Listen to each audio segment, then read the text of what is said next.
Milí priatelia, čaute, ahojte pri našom ďalšom spoločnom stretnutí v rámci talentového taxíka alebo talent taxi alebo talentovaného taxíka, podľa toho, čo sa vám najviacej páči, pretože tu okrem iného sa rozprávame nielen o talentoch, ale aj s talentovanými ľuďmi a tak tým pádom to máme pokombinované. Keď nás pozeráte túto časť ako prvú alebo prvýkrát, tak dám informáciu, že prečo vlastne sa rozprávame o talentoch v aute. A nie možno, že v nejakej kancelárii alebo v nejakom, neviem, akom terapeutickom prostredí. Hovoríme o talentoch v aute preto, lebo sme sa v rámci Lipa Coaching and Consulting, tak keď sme sa rozprávali, zhodli na tom, že talent je možno niečo na ten spôsob, ako že keď si zoberiem, že život je nejaká cesta. A na ceste ideme v aute a to auto, ak ho dokážeme poznať, ak sme s ním zžití, ak ho vieme šoférovať, tak nás dokáže do našich cieľov priblížiť ľahšie, rýchlejšie, efektívnejšie, bezpečnejšie a aj si to možno, že lepšie užijeme. A asi podobné je to s talentami. Ak dokážeme poznať naše talenty, ak ich dokážeme využívať, ak ich dokážeme naplňať, ak nám dávajú nejaký kontext a nejaký zmysel, tak dokážeme ten náš potenciál a naše životné ciele, sny, plány, góly, akokoľvek to budeme nazývať, nielen v tej osobnej, ale aj v tej pracovnej oblasti a vice versa, naplňať rýchlejšie, jednoduchšie a radosnejšie. A plus sme si ešte povedali, toto je že veľmi dlhá veta, že tak ako môže byť život takou príjemnou jazdou, tak život s talentami bude ešte príjemnejšia jazda. No a my sa o talentoch rozprávame s tými úplne že najpovolanejšími ľuďmi na Slovensku a v Čechách a sú to reprezentantky a reprezentanti spoločnosti Lipa Coaching and Consulting.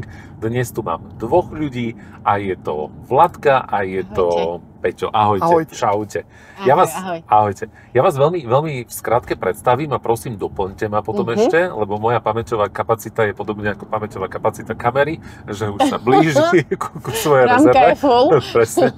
Tak, aby som to zhrnul, tak Vladi, ty si koučka, lektorka, mentorka a zároveň aj spoluzakladateľka, spolumajiteľka Lipa Coaching and Consulting.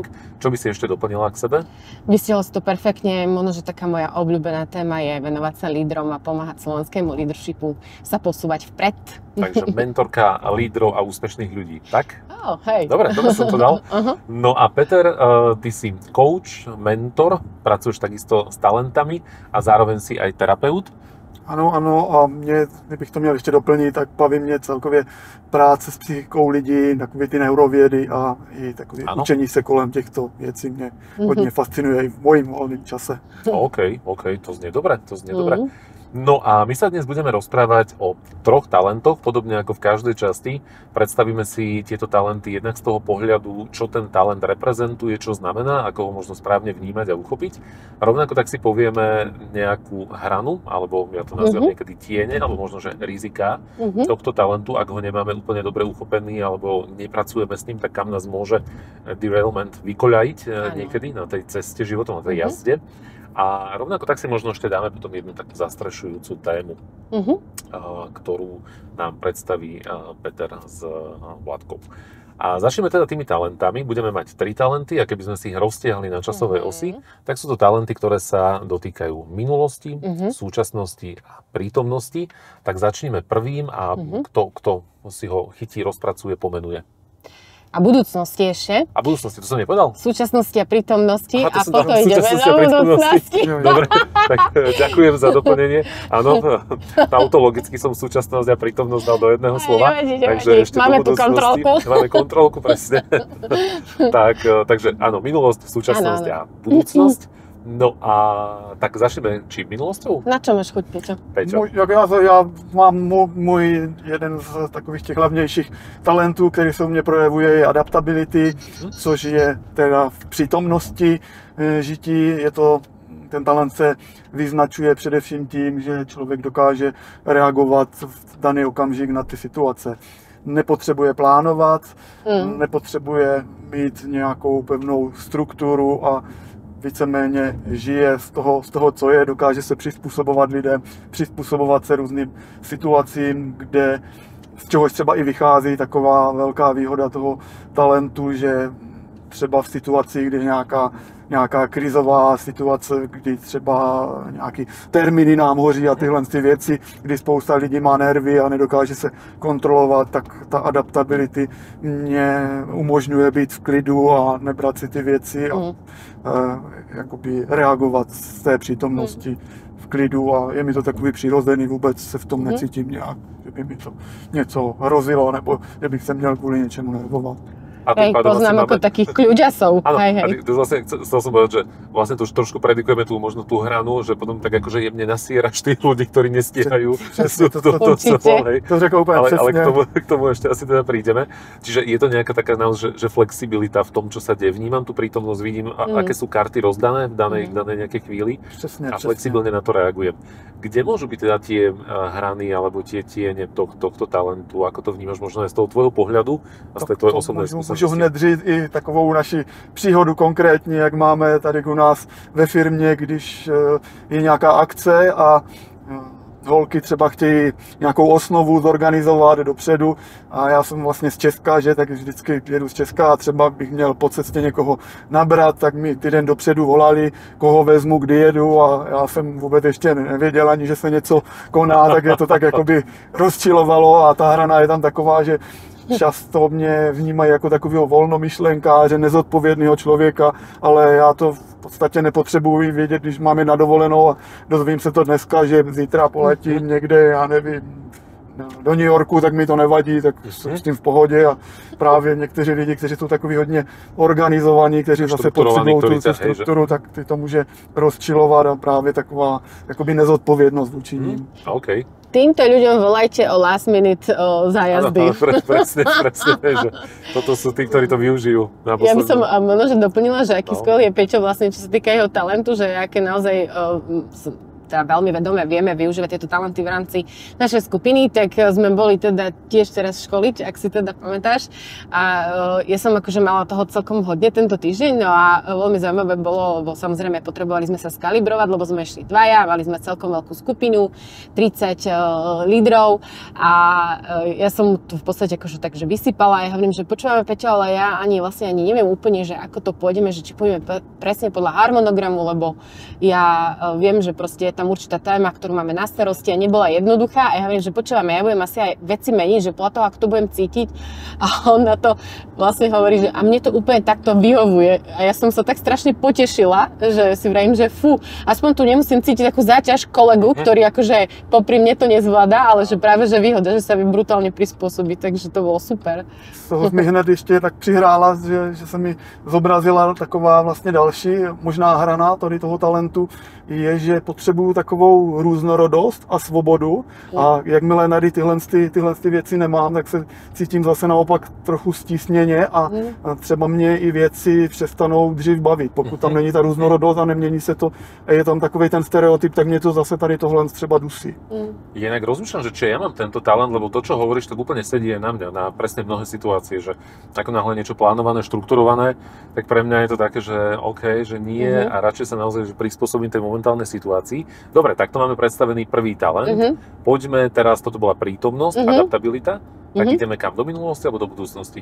No, jak je libo. Tak poďme do minulosti. Dobre, poďme do minulosti. Takže minulosti má rada talent súvislosti alebo v angličtine kontext. A teda to je talent, ktorý vlastne ľudia, ktorí tento talent majú, sú inšpirovaní minulosťou a vlastne súčasnosť vykladajú na základe toho, čo z minulosti ovládajú a ich hlavná motivácia je, že vlastne nechcú urobiť chybu druhýkrát alebo budú neustále upozorňovať na to, aby sa vlastne taká chyba nestala. Takže veľmi zaujímavý talentík, takí kronikári alebo vôbec. Archivári a takýto, že presne tak.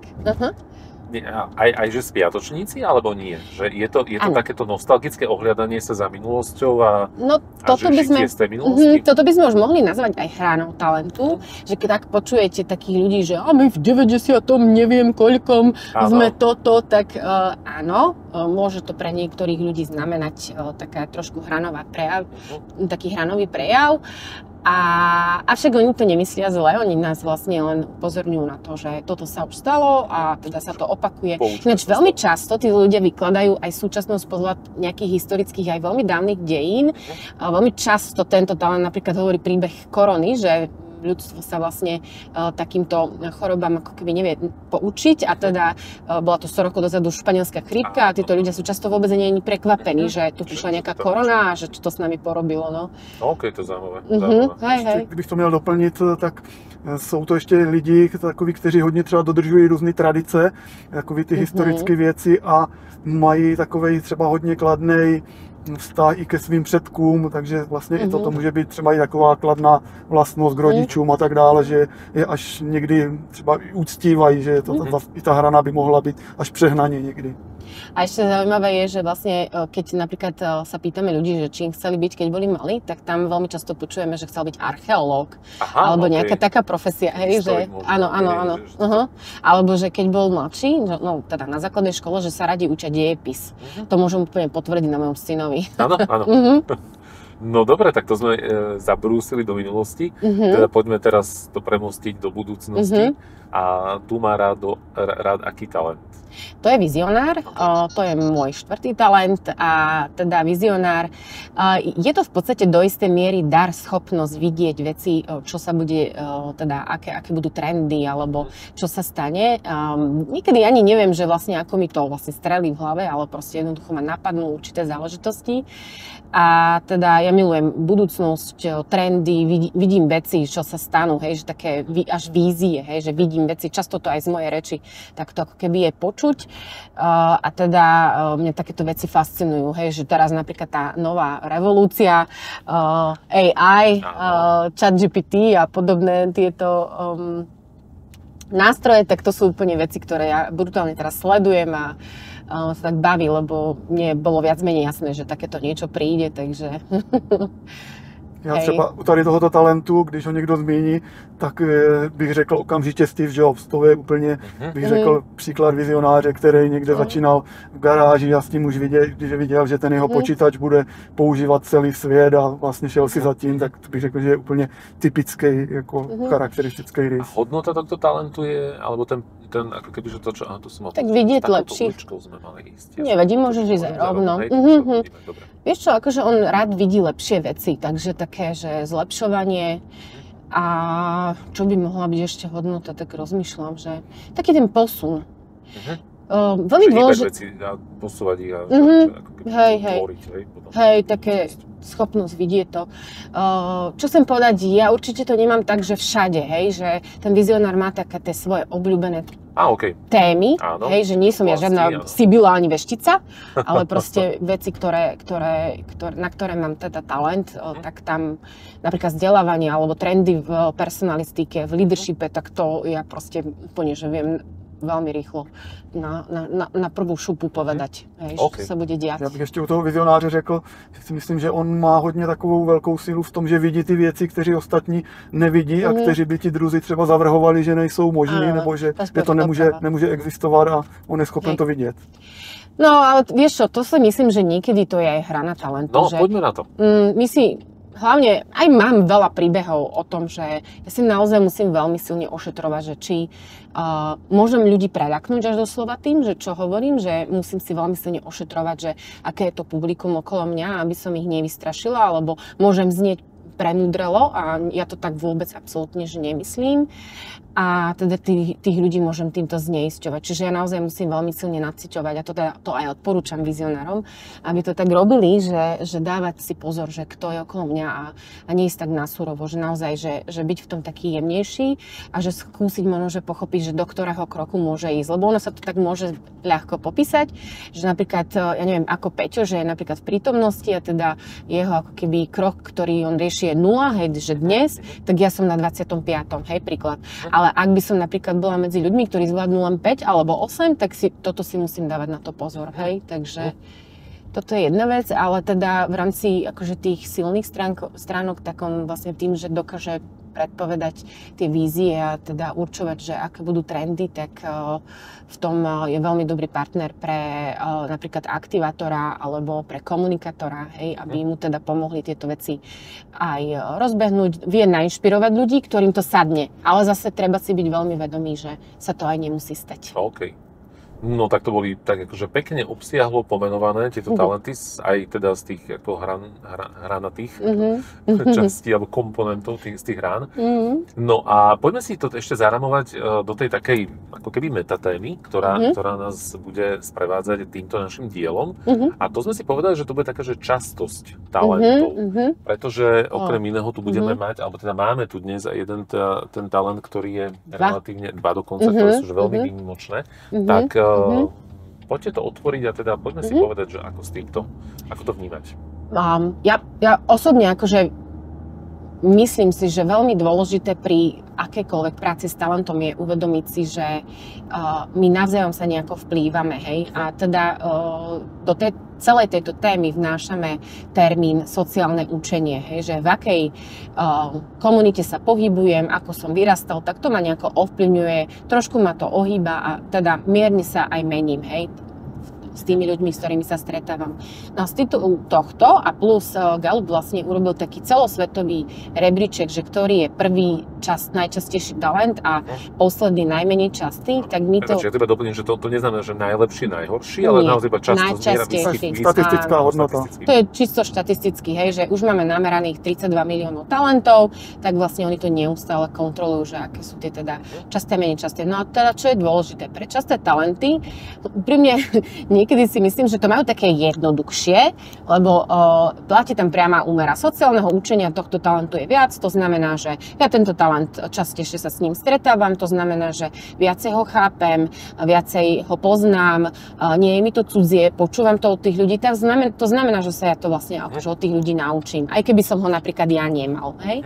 Okay. Ale tie talenty, ktoré máme menej časté, tam je teda nepriama úmera, to znamená, že talent, ktorý ja mám, teda je veľká pravdepodobnosť, že tí ľudia nie sú naň zvyknutí a preto týmto ľuďom, keď ich koučujeme, sa ich pýtame, že do akej miery si myslia, že sú zrozumiteľní. Alebo či niekedy bol v živote napríklad tak nalepený nálepkou, že ty si čudný. Áno, presne taký ten ako ufónec. Áno, mimoň, hej, a tieto vyjadrenia si vlastne ľudia zvyknú aj veľmi nevinne, ale niekedy možno, že aj na schvál dávať.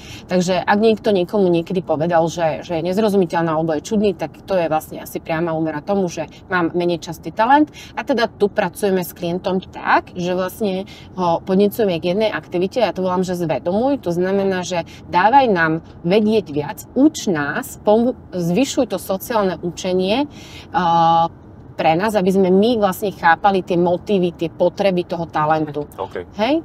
Takže napríklad, čo by mohla vlastne robiť ten kontext, tak vysvetľovať to, že keď mu štrngneme na tú strunu, že jemu vlastne zasvieti, že aha, tuto ide sa urobiť nejaká chyba, ktorú on bude ako keby zdôrazňovať, že treba ju opraviť a ľudia ho nepočúvajú, lebo mu nerozumejú, tak treba to len zopakovať, že proste pre mňa je toto neskutočne dôležité, lebo môže to mať taký a taký impact, robím to preto a preto, hej, a takto vlastne môžeme navzájom medzi sebou tie veci čistiť. Je 29. častý, sa mi zdá, že na svete, ak si dobre pamätám, ale môj určite si pamätám dobre, vizionár je 19, takže ja som tak povedal, že tú hranicu dávame tomu, že tých 17 a nižšie, hej. Takže... Já bych to třeba ještě doplnil v tom smyslu, že každý ten talent je potřeba brát jako určitou složku, ale my nejsme vlastně jakoby jednotlivá složka, že my jsme kombinace různých těch talentů a i když mám já nějaký neobvyklý talent, tak potom velice záleží na té moje kombinace těch dalších talentů. Já třeba když mám adaptability a mám vlastně kombinaci empatie a další třeba vztahový talenty, tak se mi ta složka vlastně toho talentu může projevovat daleko jemnější, že se na ty lidi dokážu nacítit, že je dokážu vnímat, než kdybych měl třeba kombinaci s nějakou, já nevím, sebejistotou, velením, že bych byl takový jakoby... radikálny. Áno. Rigidnejší. Áno. Hej. Takže takto, no. Akože je to naozaj že celkom kľúčové aj k porozumeniu toho, že prečo som ja taký, ako prečo ma takto vnímajú, prečo mi ľudia nerozumejú, prečo mi dávajú takúto spätnú väzbu, hej, že vo firmách sa často robí spätná väzba. Takže taký nástroj, že ak ti niekto povedal, že si čudný, tak možno, že odpoveď bude niekde v tvojom talente. Alebo aj nie. Alebo aj nie, to je uhol, to je uhol pohľadu. Hej. No ešte, čo je ešte dôležité, že v akom týme sa pohybujem. Lebo ak tento talent je obklopený veľa, napríklad súvislostiami, že neviem, veľmi často býva napríklad u právnikov, hej, lebo tí musia veľa študovať a teda musia poznať všetky tie výroky a tie súdne vyjadrenia, neviem sa presne v tom odborne vyjadrovať. No tak toto je presne to, že ak oni sú dokopy, tak si rozumejú a není potom tam čudný, hej. Ale ak by bol sám, tak potom áno. To je vlastne ako seriál Big Bang Theory, nie? Že tam boli vlastne 4 čudáci, ktorí si fungovali super a bola tam potom tá, ak sa volala tá baba? Tá servírka. Tá servírka, ktorá úplne narušila celý ten ich akože svet. A ona bola pre nich čudná. A oni zase boli čudní pre ňu, ale každý v tej bubline bol vlastne v pohode. Áno, a já si myslím, že tady je hodně právě důležitá ta vědomost si toho talentu, abych věděl vlastně, jak ten talent se projevuje, jak může působit na ty druhé lidi a tam potom s těma lidma můžu nějakým způsobem interagovat a být si vědom, co v nich můžu vyvolávat a co je obrovský přínos těch talentů, protože třeba i mně se stalo, že určitý talenty, který jsem měl, že člověk jakoby nechce, že je nepřijímá kvůli nějaké věci, třeba reakcím toho okolí, ale potom, když si je jakoby zvědomí a uvědomí ten talent, jaký má vlastně ty silné stránky a slabé stránky, tak může to potom vědomě používat a už mu potom ten talent slouží. Takže já bych to řekl asi jako u všeho, že je to takovej dobrý sluha, ale někdy to může být zlý pán. Zlý pán, no.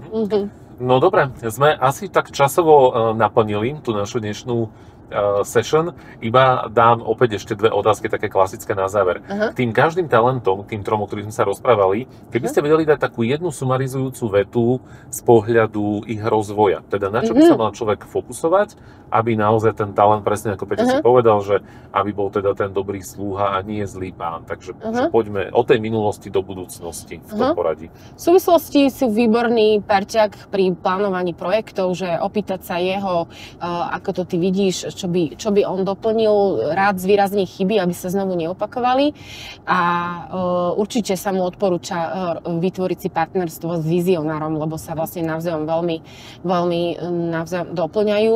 A také akože naozaj, že tie vedomosti toho človeka sú veľmi široké, takže pýtať sa týchto ľudí a teda aj on, aby sa nebal, hej. A tým pádom ako keby aktivuje svoj talent. OK.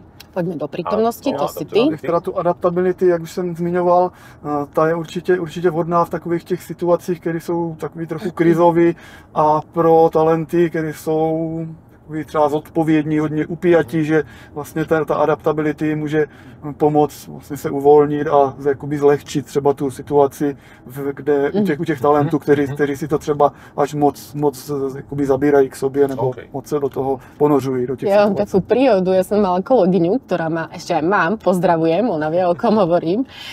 Ona má adaptability a keď sme si namerali talenty, sme tom strašne smiali, lebo ona mi vždycky hovorila, vždy to neřeš.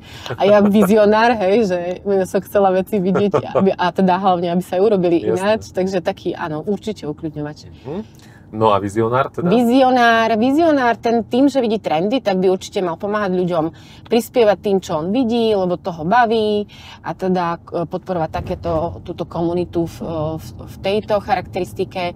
Potom by sa mal spájať so stratégom, aby vlastne ako keby ešte viacej uhmotňovali vlastne tú ako keby cestu, lebo stratégie je cesta a možnosti. Jaj, tu je niečo, sa tu prerába. Aha. Som tu išiel. Okay. A hej, som nevedela. A čo som hovorila? No, takže tá cesta a tie stratégie, výborný na startupy alebo biznis, alebo také mentorstvo, lebo hej, tým, že vidí veci, tak v tomto vie ľuďom pomôcť na ich ceste. Čo by ma čo by si ešte doplnil, Peťo? Já si myslím, že by byla i vhodná kombinace někdy s takovým tím rozvážným, protože někdy ten vizionář může taky ulítat vlastně takže zase tam někdo, kdo ho trošičku bude usazovat. Ja už viem, veď partnerstvo má robiť so súvislostiami. No, takže tak. Perfektné. No dobre, a poďme to završiť takou, že jednou vašou vzletnou vetou pre všetkých tých 2 ľudí, ktorí nás dopozerali do tohto momentu. Dúfame, že nie. Budú 4 budú. Dobre, tak 4 to už prežijeme. Ako by sme to uchopili naozaj v takom nejakom vizionárskom, adaptabilnom poňatí prácu s talentami. Čo by ste chceli možno tak odkázať? Takéto vaše vnútorné, že this is it. Já osobně bych teda těm lidem vzkázal určitě, ať se o svoje talenty zajímají a celkově o takový sebepoznání, že jim to určitě změní život, protože je spousta věcí, které si nějakým způsobem myslíme, že známe, děláme a tady toto nám odkryje takové věci, které jsme určitě netušili. To je pekné. Tak keďže mi Peťo ukradol moju myšlienku tiež, tak ja mám zase takú Sa inú. prispôsobil On to nacíti. On to navnímal, to som to presne povedal. On sa naladil nejakým Ja mám konektívne, satelitom. takže som chcel Áno, povedať. áno. Satelit zapol. No, No ja by som asi dala, že talenty, čo vám vlastne vedia aj urobiť, je to, že vám vedia trošku pomôcť s hormoníkami šťastia. Že keď sa vlastne naučíme pracovať so svojím talentom a teda budeme si veľmi silne vedomi toho a teda dosiahneme až takmer silnú stránku alebo sme v silnej stránke, tak vtedy nám to vlastne nalieva do krvičky hormóny šťastia a teda prichádza aj spokojnosť a je to odpoveď na silné nabíjanie životnej baterky. Takže aj určite mne to veľmi pomohlo v týchto témach a zase naopak, ak niektoré talenty prepaľujem, tak zase aj to je téma s tou našou životnou baterkou. Takže možno tak pekné. trošku aj téma tej dnešnej doby. To bolo pekné. Ďakujem vám veľmi pekne. Vám, ktorí ste nás dopozerali, dopočúvali a teším sa na naše ďalšie spoločné stretnutia pri ďalších dieloch Talent Taxi a ďakujem ešte raz veľmi pekne Vladi a Peťovi. Taky děkuji. Ahojte. Mějte se. Čaute. Ahoj.